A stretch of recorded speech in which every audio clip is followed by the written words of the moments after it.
Welcome back to Tipton Bros. Today, we will retell the story of Robert Guy Robinson and how this Marine came to earn our nation's highest military decoration, the Medal of Honor.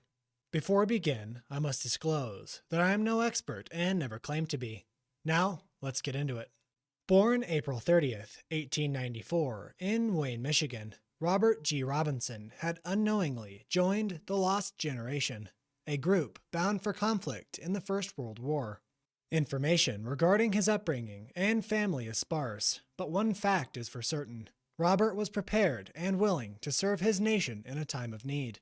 April 2nd, 1917, President Woodrow Wilson would go before Congress to request a declaration of war against Germany and the subsequent Central Powers, infamously stating that a war to end all wars would make the world safe for democracy. Despite looming U.S. involvement, Robinson entered the ranks of the United States Marine Corps, enlisting as a private May 22, 1917. He soon found himself at the front, in the muddy fields of eastern France, no more than a year later. Promoted to gunnery sergeant, Robert G. Robinson was a proud member of the 1st Marine Aviation Force and filled the role of an observer. He would accompany his pilot on several bombing sorties and reconnaissance missions, but these proved relatively uneventful. It was not until a week-long span in early October that Robinson would etch his name in the history books, becoming immortalized. October 8th, 1918, while accompanied by Royal Air Force Squadron No. 218, Robert's plane, an Airco DH-4, was attacked by 9 enemy scouts. He was able to ward off the aggressors with accurate, unceasing fire, successfully downing a single aircraft. This alone is worthy of merit, but was merely a brief glimpse into the near future. October 14th, 6 days after that initial engagement, Robinson found himself participating in an air raid over Pittham, Belgium. Engine trouble befell the aircraft along with one other, and they soon became separated from their formation.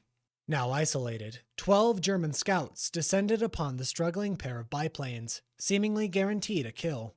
Robert G. Robinson readied himself from the observer's position, as he had before, and let loose with waves of suppressive fire, each more precise than the last. A lone enemy scout spiraled to the earth, but the ambush was unyielding.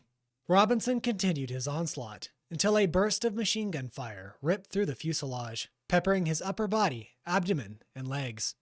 One of the stray rounds had struck Robert in the left elbow, at the joint, severing his arm almost entirely, as it now hung from a single tendon. Blood soaked through his flight suit as he tucked what remained of his mangled limb tightly against his chest. Amid the chaos, his gun had jammed, and Robert, with his remaining strength, reached outward with his right arm, gripped the charging handle firmly, and ripped it violently backwards, clearing the malfunction. Pilot Lieutenant Ralph Talbot maneuvered for position, and Robinson returned fire through gritted teeth.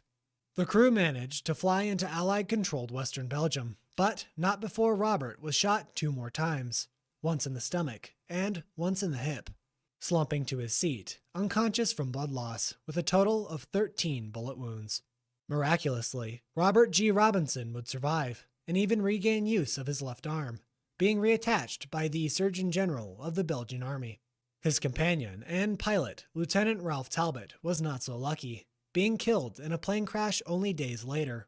He was posthumously awarded the Medal of Honor. In June of 1919, Robinson was commissioned as a 2nd lieutenant in the Marine Corps Reserves while being honorably discharged. His official retirement came in May of 1923, and in September of 1936 was promoted to 1st lieutenant. Robert settled down in St. Ignace, Michigan, until his death on October 5, 1974, almost 56 years to the day when he valiantly defended his comrade. Robert Guy Robinson is buried at Arlington National Cemetery in Arlington, Virginia. If you get the chance to visit, Robert is in Section 46, grave number 390, just west of the Tomb of the Unknown Soldier. I hope you've enjoyed the short story of Robert Guy Robinson, a Medal of Honor recipient who surely deserves to be remembered. We are a small channel, so a like is greatly appreciated, and recommendations are always welcome. Again, I am no expert and never claim to be. Until next time on Tipton Bros.